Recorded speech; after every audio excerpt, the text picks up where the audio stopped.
In Philadelphia, graffiti is an art. It's a game. It's not played with toy trucks or trains, Barbies and Kens. It's a game where the crayons are toxically volatile markers and spray cans, and the playground is an urban setting all around you. It's about beef, turf, and the name you tag on the city's walls. It's euphoric, it's agonizing, but most of all, it's a lifestyle.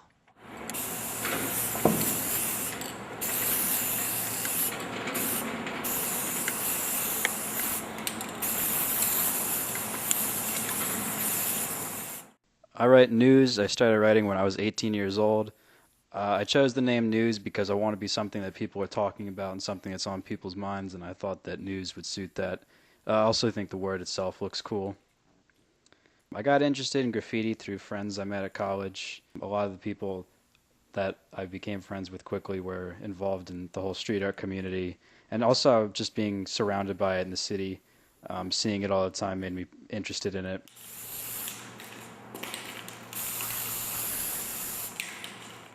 The tradition that I see as the most important in Philadelphia graffiti are the different hand styles, the tall hands, the wickeds, the gangsta scripts, and all that stuff that other cities either don't have or don't have in the same way that Philadelphia does.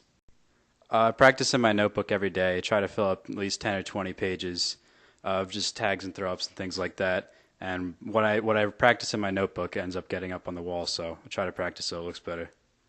I try to be a student of the greats and see what they did well and then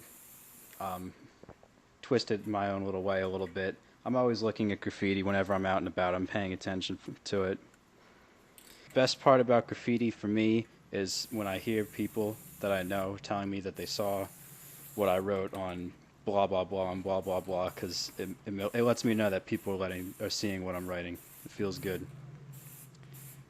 Philadelphia graffiti today, it's interesting because there's still a lot of the people that were writing in like the 70s and the 80s and maybe even a little earlier than that. They still write today, but they buff it a lot more than they used to, so it's not as the city's not quite as inundated with graffiti as it used to be, where it was just on every surface in the city. I want to be remembered as a student of graffiti, as someone who knows their history and knows their writers and is constantly learning and trying to improve, and also just putting their own personal style on it. It's a game more than anything else. It's like, I was here, I did this, and this is awesome. You're going into neighborhoods you've never been to before, and you're starting beef with other people. Your tags are like your foot soldiers, and you're sending out an army to battle the enemy. And that enemy is everyone else, because you want to be up more than anybody. If you do graffiti, why wouldn't you want to be the most up in the city? Who wants to lose? In Philly, graffiti is a game. It's not art, it's a signature, an imprint that lasts as long as you're relevant in the eyes of a community of criminals. In Philly, graffiti is a way of life.